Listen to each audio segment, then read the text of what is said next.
Hey guys, we're sitting out here in Missouri in one of our food plots here. I wanted to touch on something that's been in the comments and topics just generally in the outdoorsman's world there, and that's turkey population numbers.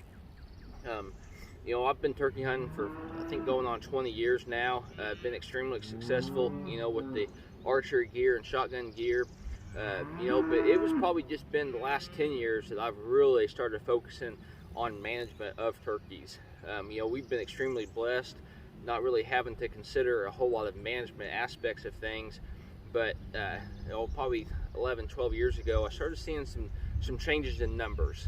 So I got a little bit more into it, did a little more research, and it took me this long to kind of come up with a good list strategically of how I manage turkeys.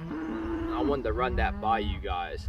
So our very first thing is trapping. Whether it's raccoons, bobcat, coyotes, getting out there, it's a great way to get the family involved in the outdoors.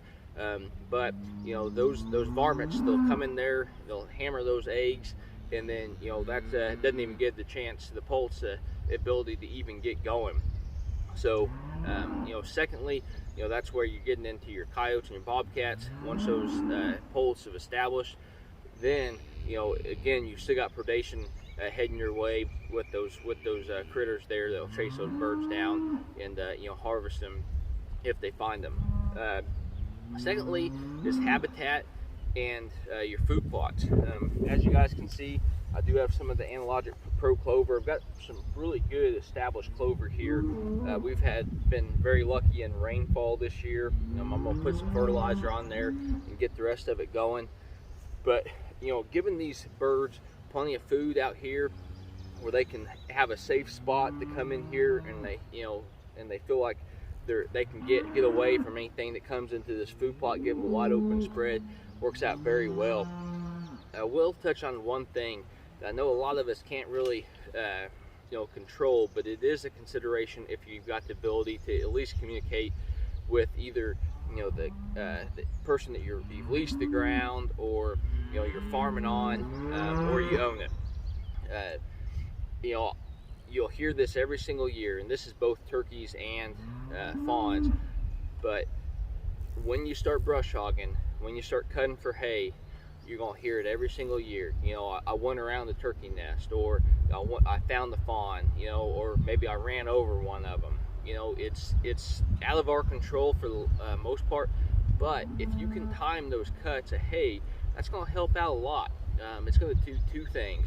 It's going to protect your birds, and then if you cut that grass or your hay low enough, you're going to tell those birds that, hey, they can't establish that nesting, or they can't lay that fawn right in there, and that's going to work out very well, for the future of it. And if you can get that plan, it's a pretty good deal.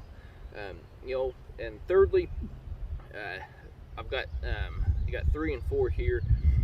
Third is just your management, in regards to just because you have a bird to hunt, it doesn't mean you need to go shooting.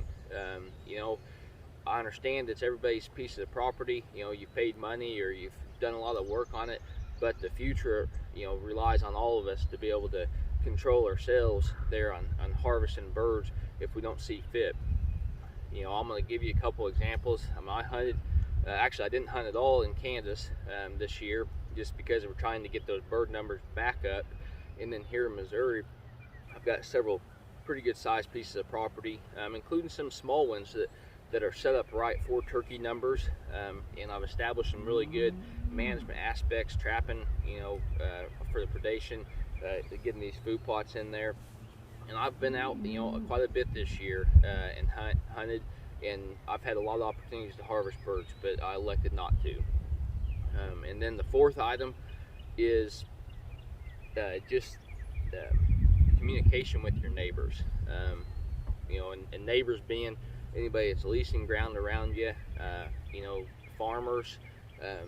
Just kind of see if you can get everybody on that management plan. And let's say that you're running some trail cameras there, and whether they're K-Links or Browning trail cameras, or whatever brand you're you're using there, and you've got let's say you got 5 birds on there.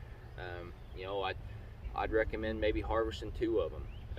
you know, get the opportunity, and as soon as those two get harvested, then you're done. You know, just as one example.